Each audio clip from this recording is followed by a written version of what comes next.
Most of us have heard the aphorisms, "You can't take the money with you to your grave," and no one on their deathbed wishes they had spent more time in the office. But most of us tend to focus more on the advice about saving for a rainy day. In Die with Zero, Bill Perkins challenges conventional financial wisdom, showing how to get the most out of your money and your life. Die with Zero reframes personal finance as an optimization problem. How to maximize life fulfillment while minimizing waste. Perkins argues that timing is everything, and spending money while you're still healthy and vibrant, or spending money to gain back your time or build your health and vibrancy, can lead to a richer, more fulfilling life. First, Perkins introduces the idea of timing experiences. Life's milestones and opportunities aren't evenly distributed, so spending money on the right experiences at the right ages ensures you maximize their impact on your overall life fulfillment.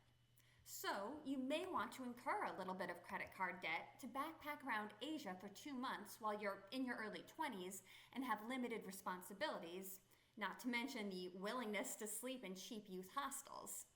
And maybe you want to take that fancy trip to Italy in your mid-40s rather than waiting until you're retired, while you'll still enjoy walking around and seeing the sights for 8 hours a day, even if conventional wisdom would tell you to sock that money away in an IRA for retirement instead. Perkins also highlights the importance of giving at the right time. Instead of waiting to pass on wealth to children or charities after death, he suggests doing so at a time when your contribution can make the greatest impact. For your children, Perkins suggests that waiting until a kid is 26 to 35 is the optimal time to give. They're old enough to manage money properly without squandering it on nonsense, hopefully, but they're still young enough that it'll make a significant impact on their well-being. Certainly much more than if you waited until your death at, say, age 85, when your adult children are nearing retirement age themselves. And as for charitable giving, Perkins suggests that in many cases, the optimal time is right now, the sooner the better, to help alleviate suffering and meet needs immediately. Finally, for those of you who are still highly risk-averse and concerned about the catastrophic situation where you've spent all your money but you're too old to get a new job, Perkins explores the role of annuities as the flip side of life insurance. While life insurance protects your family if you die too young, annuities safeguard against the risk of outliving your savings, providing financial stability as you age.